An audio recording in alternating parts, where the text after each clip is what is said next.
Planning to make this into a video on the wait. Alright, hang on. Finally, I've had the energy to stand up. You happy now? So originally I was going to make this into a video on the Sonic Central presentation. However, after the fact, I realised that I couldn't really make a video covering this. Partly because there was just nothing of note to say about it, and I know I've nothing good to say about it. I don't just want to complain all the time in all my videos, because I want to have, like, content of just nice things that I enjoy talking about and that I'm passionate about. But I just can't bring myself to care about Sonic Colors Ultimate. You'll have to change a considerable amount of that game to make me interested. The levels are boring, the Wisps aren't utilised anywhere near as well as they should. They're a goddamn parasite in the Sonic franchise ever since Colors. Fucking Kenny from acting like the funny minion aliens, and now they're in every game for no reason. In other news, good old Joe here whispered sweet nothings into her about Sonic Prime without really saying anything about it. And we end on a CGI teaser trailer that goes by quicker than an NSFW artist when a new Nintendo character gets revealed. And again, this really tells us nothing about the game. Like, I don't like CGI trailers for anything, but at least the CGI trailers for Forces at least told us what the tone or the atmosphere of the game's gonna be like. We don't even get to see Sonic's face. All the Sonic Central told me is that Sonic's fucking bowling now. Fuck Mario and Sonic at the Olympic Games, now it's just Sonic at the Olympic Games. What if this is the big announcement they've been hyping up? Yes! I like what's not even Sonic and his friends, you know, it's just Sonic. So instead of doing nothing but complaining about a children's game for 15 minutes, I thought I'd share some positivity to a subject which I would usually be nothing but a pissed off old guy ranting about how Sonic hasn't been good since Sonic 3 and Knuckles, despite me only being 18. So, without further ado, here is why Sonic the Hedgehog deserves better.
So long now, Sonic games have been plagued by mediocre game design and thoughtless gimmicks that really don't add anything to the core Sonic gameplay we're used to, and completely shifts the gameplay entirely without really enhancing the Sonic gameplay we're used to. You've got the Wisps in Sonic Colors, which just stop you completely in your track, especially the Cube Wisp, and you've got the Hedgehog gameplay from Unleashed, which just poorly adds in hack and slash gameplay, without really trying to mesh with Sonic's gameplay at all. And the cherry on top of all of that is the constant classic nostalgia pandering. It feels like ever since 06 that Sega has just lost confidence in Sonic and just been adding on random gimmicks in case it ends up being another mess like 06. But it just ends up halting the flow of the game, which, surprisingly enough, is very important in a momentum-based platformer.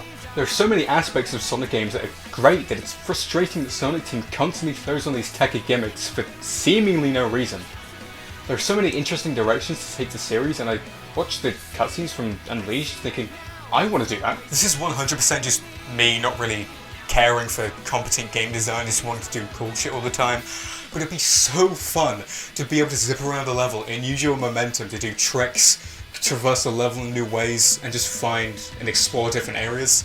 So what's the opening cutscene, say Sonic Unleashed, which is incredible with its opening cutscene, and then I play the game, like, this is fun and all, but arguably it's a pretty safe style. It can definitely be done in a more compelling and interesting way, but as games went on, modern Sonic gameplay just became more linear and full of more corridors, which makes for much less interesting levels. The modern stages from Unleashed and Generations are not bad by any means, they're actually really fun, and they're probably some of the best level design in Sonic games we've had recently.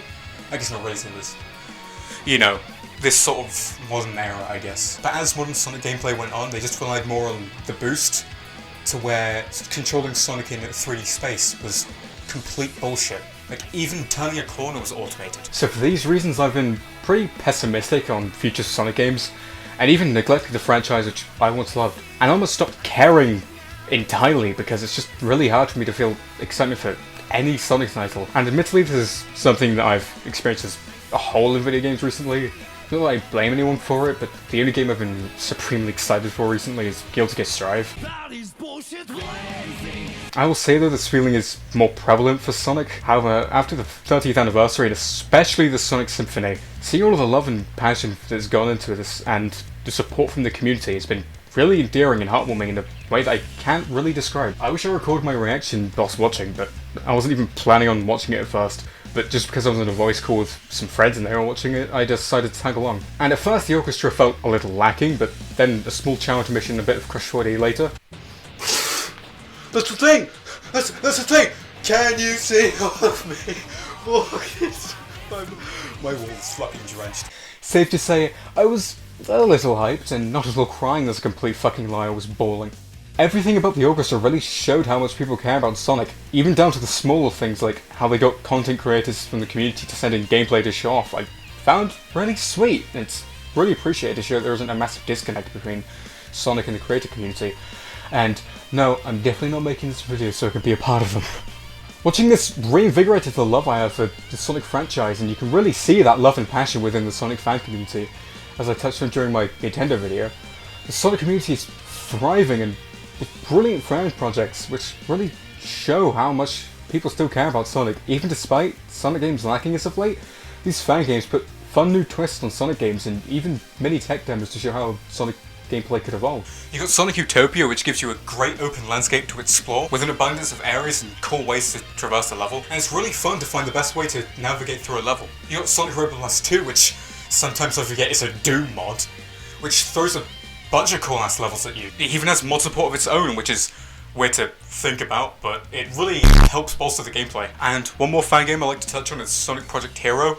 It's a tech demo with momentum at the forefront of its gameplay, and it is a trick system away of being my dream Sonic game. Please, just give this boy some levels. Hello? I want to clarify that I don't want to pressure the creator to do more work than has already been done, because they've already done a fantastic job, but this is a tech demo. And the last thing people should do is pressure fan game creators who are just making small little games out of passion for creating Sonic games. I feel people put way too much stock into Sonic fan games already, and not to take anything away from the creators of these games, because they are incredibly talented, but we should just appreciate them for what they are. Fan projects made out of love for the series. I just want to express how much I love the style of gameplay. I know there's a version 2 being made with Green Hill, a very inspired choice I assume. But holy macaroni, I need more of this now!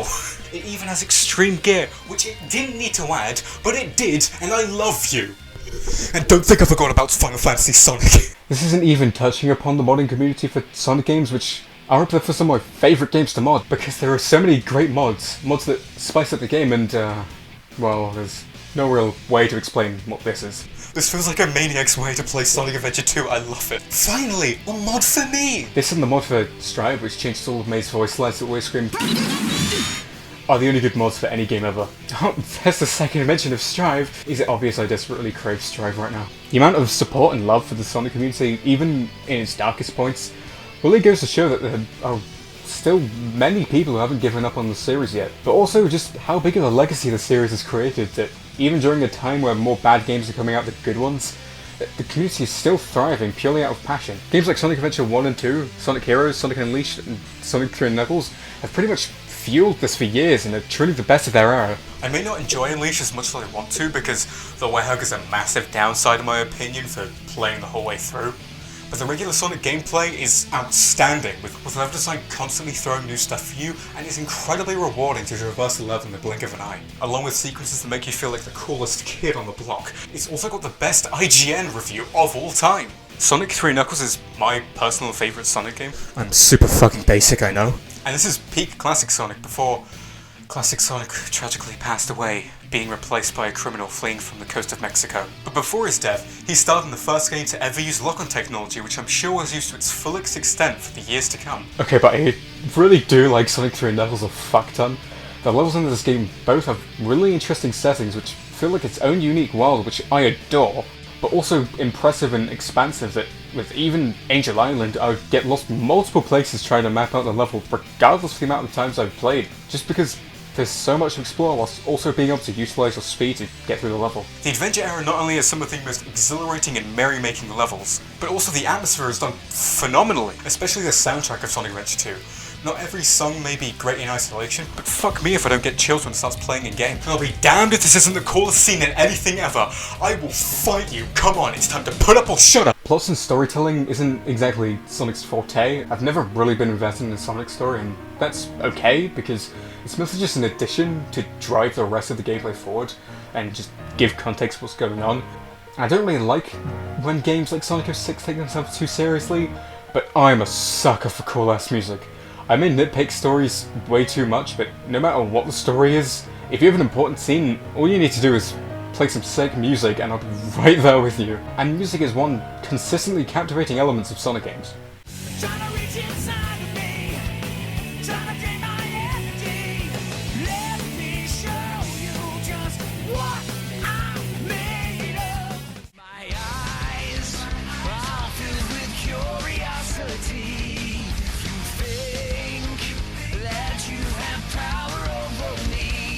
Smimthony Smimtano here, internet shittiest music twat. Here to tell you that all of me makes Shadow the Hedgehog the coolest fucking game to ever exist. And it's almost impossible to not find All of Me the coolest song ever. If you still disagree, that fight offer is still on the table! Point being, even if Sonic stories aren't great, the music always elevates any scene drastically, for the reasons that it adds so much personality and attitude to the series, which is the main appeal of the series. Being on the topic of character, there's this immense amount of energy and personality in Sonic characters. Look at any animated opening to a Sonic game, and you are gripped instantly. Sonic CD, Sonic Riders, Sonic Heroes, Sonic Unleashed, Sonic Colors, until you play the game, that is. Again, it makes up for the fact there isn't a great story, for just how full of life the character in the world is. Well, what lies in the future for this blue blurry cunt? Well, if the current quality of the games keeps continue to dwindle, then Sonic games may fade into the background, as it feels like Sega are really transitioning Sonic away from just being a gaming icon and trying to force him to become a general pop culture icon with movies, TV shows, and a Sonic V2, but what the fuck? It really feels like we're getting more negative info after more negative info about Sonic Colors Ultimate, and if leaks are to be believed, which, I mean, most of the time they're not, Sonic 2022 could be another flop, and again, I hate to be pessimistic, but when it comes to the quality of the games, I'm not really given any reason to think otherwise, because being a Sonic fan is just Stockholm with extra steps. If there's anything that Sonic has proven is that, even in its darkest times, Sonic can bounce back with excitement and vigour. Still with a great community, and even the not so great community. I feel what has really been missing with recent games, aside from like good gameplay, it's just some good character writing. Believe it or not, Sonic Forces actually had some interesting ideas, with the Phantom Ruby, characters actually being affected by the story, like Tails going mad after Sonic is supposed to be killed, Null Space, and, you know, other Sonic characters actually being present in the story. But it all falls flat on its ass with the execution, because none of this is expanded upon at all, and it's all just lazily thrown together. There's no character shown, they're just blank slates to give exposition for the story, to the point where most of the story told is done through the level select screen. Sonic is such a vast array of characters who are all captivating in their own way that it's ridiculous that it's not capitalized on more. Even just Sonic himself has so much potential that they're just thrown to the side recently. I'm sorry that these sound like the ramblings of a crazy person, but it's so frustrating with how little they do with this. Like, of course Tails isn't gonna go rogue and start killing people out of anger. But maybe, like, show it instead of just bringing it up for meaningless dramatic tension, only for it to ultimately play nothing into the story. But nope, next time we see him he's just fine, fixing up Omega before presenting his ass to Chaos. One final note to take away from this is that Sonic can bounce back from anything, no matter what, thanks to its supportive community that's cultivated through its legacy. And it's been pretty much driving the series forward to where I and many others still wish for the best for the future of Sonic. Just look at Sonic Mania, a game that wouldn't have even been possible without continued fan support. And all of this thanks to the lifelong memories made by this incredible series. And I really mean it from the bottom of my heart when I say that Sonic deserves better. Because it is better. Oh, final note, Final Fantasy Sonic is still the greatest creation to ever be bestowed upon the human race, and Sonic is still fucking ballin'. Also, if my OC, Cornelius Darkage the Capybara, does not come back in the next Sonic game, then there is no hope for the Sonic the Hedgehog series.